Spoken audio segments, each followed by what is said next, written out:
Here's the intro that I forgot to record for my review on KS-01 Bless, or Modfans' version of Fortmax's head.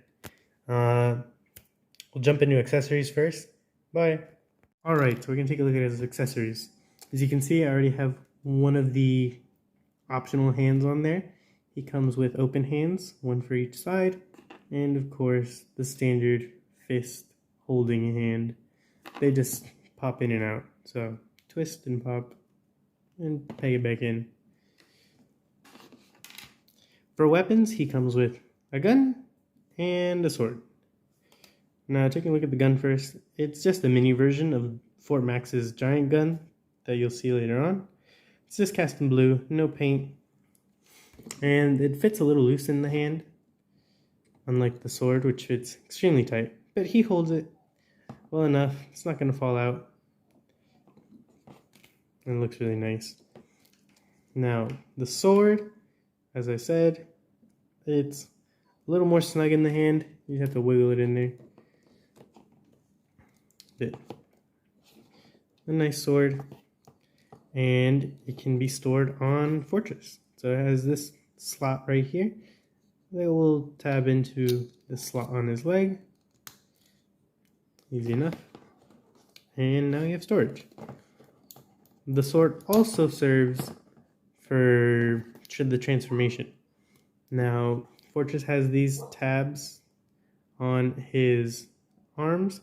See a little paint chipping already. And those go into this smaller slot on the sword to hold the arms in place in the head mode. So we'll be using that later. Now, Fortmax's accessories are this radar dish, which is an homage to the G1 toy, which came with a radar dish. It's really nice, just cast in red. The only complaint is that the peg's a little too long, so it'll stick out about that much above anything you can plug it into. And of course we have his giant gun. It does come disassembled out of the box. You just slide this piece on. But it's a giant gun. It has the same tabs as Fortmax's shin guns, so they'll just tab right into the hand. Cast in that same blue plastic. No paint on the inside, but the scope is painted with red. And yeah, it's really nice. And we'll see how that fits on Fortmax later. Now to take a look at the articulation. His shoulders can pull at 90, and the shoulder pads are on hinges to accommodate any shoulder movement you want to do. They don't go past 90 though, just because of how the ball joint works. They go forward that much. They go forward all the way up. I mean, but if you try and go any further back, they'll hit the horn for Fortmax. And they go about that far back. His elbows are double jointed, so you get full elbow movement. His hands are on pegs, so you just swivel them. A little stiff though. He has a waist. His waist is on a ball joint, so you get all the movement you would want out of that. And he has a second ball joint up here, so you get 2 ab crunches, which is nice. Moving down to the legs, we have the hip skirts, which move out of the way, so you can do all the poses you want. You can get a full split out of him. You can get a little bit over 90 degrees. Bend at the knee. The leg can go a little bit less than 90 back. And if we move the hip skirts out of the way a little bit, they are on ball joints. So you can see, just on the little ball joints right there. Hips swing forward about 90. He does have a thigh cut, so gets that rotation right there. And his feet, just super nice. Can hinge forward and back, and ankle tilts. So really nice for posing and getting him in different walking positions.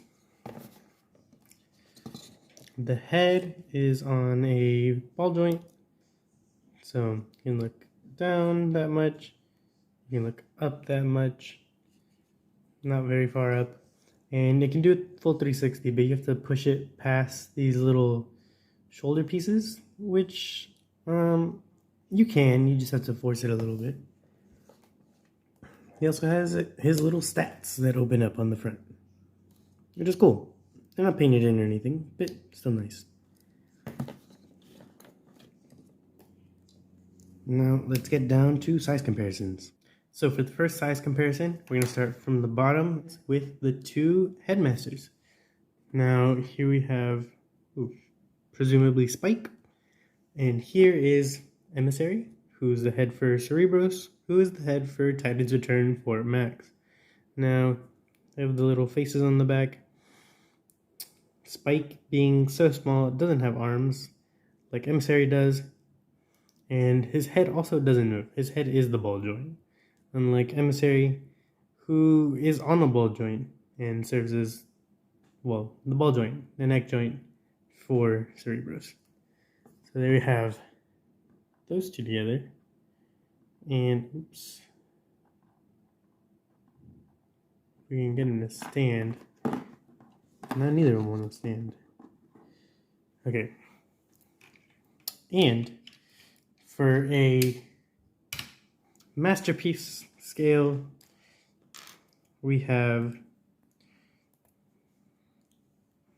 this Fans Hobby wheel blade, wind blade headmaster, who also doesn't really want to stand. There you go.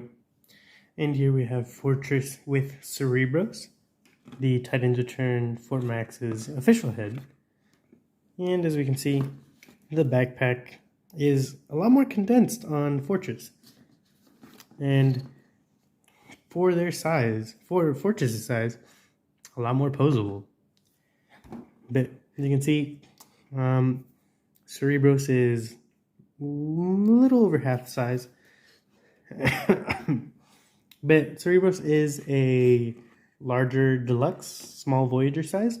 So here we have Optimus Prime, Siege Optimus Prime for high comparison with the Voyager, and 86 Prowl for comparison with the deluxe. It's pretty good height. And for our masterpiece scale, here we have that Windblade Headmaster. So overall, pretty good. I will say that this figure is very solidly built and a lot more solid than the Fans Hobby Windblade, which is nice. For comparison with some other core class characters, here we have Six Shot, who is appropriately sized, about double the height of a deluxe Voyager-ish size figure, seeing as he is a big boy. And here we have Kingdom Core Class Soundwave. It's a little shorter, a lot shorter actually. And Combiner Wars Shockwave. And here's a quick shot with all the size comparisons and Fortmax himself. So, he scales pretty well with Fortmax by himself. If we pull all these guys out, I feel like he scales a lot better than Cerebros does with the city and base modes, because Cerebros was a little too big for that. But all the Legends class figures scale really well with the base mode. Now, get to transformation, and we can compare the heads. Alright, so I might not show the whole transformation, but I wanted to point out that there's some chippage happening during one of the steps. So you have to 360 his waist around, And that's leading to some chipping on the front of the abdomen. That's kind of my fault though, because you can hinge the abs back using that ab crunch and rotate around the front, but it barely has clearance, as you can see. So it barely clears that. And then this back section always rubs right there. It does not clear. You have to push it past, which is not terrible because you can't really see it, but it is paint chipping on the figure. Especially, it's sad because the paint on this figure is really nice, and it's painted everywhere. All right, so next step would be to undo this. To pull these tabs out. Oh my god, it's hard to do this behind the camera. All right, there we go.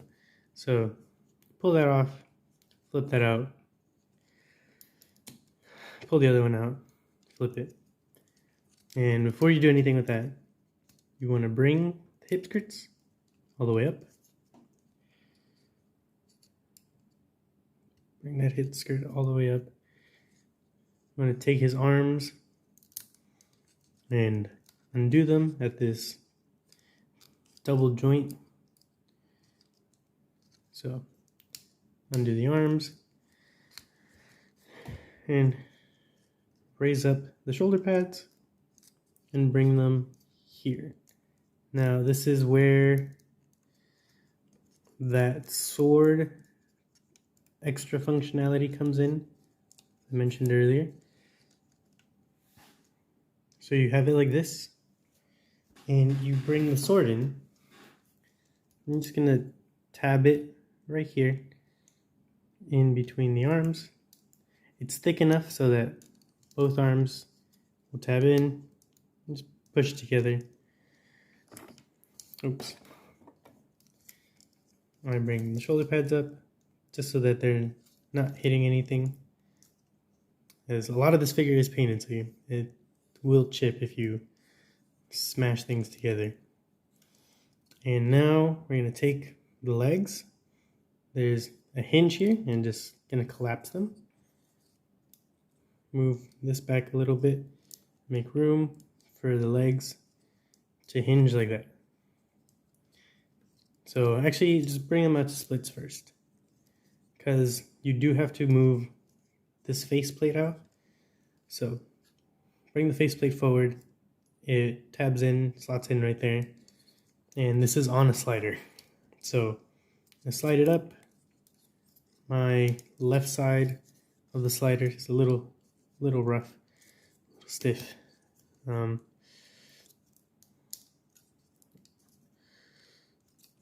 Right, so you get that up, reveal the face, and this just collapses. There we go. So now we take the feet, like earlier, and fold them away. And they're going to tab into these slots that they're going to tab into these slots on the inside of the shoulder, or these tabs on the inside of the shoulder. A little bit of work to get them in. There you go. And same with this side. Make sure these things nothing's hitting back there, and tab it in. And then we just flip the horns up. And here we have Fortmax's head ready to go. Now once you have him in his head mode, you can tab on the neck piece. I prefer to put the neck piece on Fortmax first and then tab it in, but just to show how that goes in, and just slots in right there. Pretty solid. If you want to have him be able to look up and down, I wouldn't tab it in all the way. It holds pretty securely. If you just tab it, you can give him up and down functionality, which is nice because he's such a big figure that Otherwise, he just looks over everyone's heads. But there's Modfans Fortmax head with the official Fortmax head, and he's significantly smaller. But I did take measurements of the Combining Wars Devastator, the Combining Wars Superion, and some other figures just to measure like how wide and long the heads are on those figures in comparison to the body. And this head is significantly bigger. Like it's the ratio of head to shoulder width is a lot smaller with this head on. It's a much bigger head. And this head is more in line with the head to shoulder width ratio of other figures. So it looks a lot smaller on him, but it's more proportional, at least compared to other big figures like Fortmax. Yeah, here's a good view of the before we plug them on. Now to plug the head on, you want to take the neck piece, and it's just gonna go in there. It's a little smaller than the gap is wide, so it slides around a little bit, but it fits right in there. And we take Fortress here in his head mode, and he just slabs in. I wouldn't press down on the helmet piece, press down on his crotch or legs. Because otherwise this is on a slider, so you'll just push it down and then have to take them off again to fix it. There you go. As I said, if you leave it a little loose, you get some up and down. He can look down at you and at the rest of the figures. Now, another small issue. This neck. Alright, I ran out of storage. I got some more now. So, as I was saying, another small issue is that the connection here and the neck plate adapter connection, I don't think it's sturdy enough to turn the head, and I don't want to force it.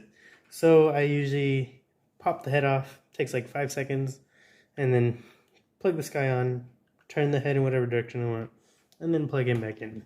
So it's not terrible, but it is a little thing that was like, would have been nice. But zooming out now, you can get a better look. Pull off Cerebros. There we have both of the heads for comparison. So this one does look a lot more uniform, but it is slightly more proportional with the new head. And this head does have a light up feature, but it doesn't have a stay on light up feature. So the painted eyes are really nice. And they add a lot to the figure, I think. And yeah, that's been... Oh, wait, no, hold up. Forgot about the accessories. Take a look at those right now. So moving back in on top, we have the little satellite dish. And I'll just plug that in right there. As I said earlier, the peg's a little too tall, so it doesn't really plug in all the way. But still looks cool from down here. And of course we have his gun. So a big old Fortmax gun, about the size of his shins, and it does have right in to the palm. So we have the slot right here that we use for the other guns. You just want to take that and twist it in like you would those other guns. Take it in and wrap his hand around it. And yeah, here we have Fortmax with his accessories and the brand new head. So overall, I really like the figure. The parts are really nice. The little satellite dish and the gun, especially considering that a similar DNA upgrade kit with the Fortmax gun went for around the same price as this figure does. The gun and the satellite are pre-order bonuses, so I don't know if you'll still be able to get them, but they're really nice. The figure itself, really well built, really well painted, a lot of die cast in the figure.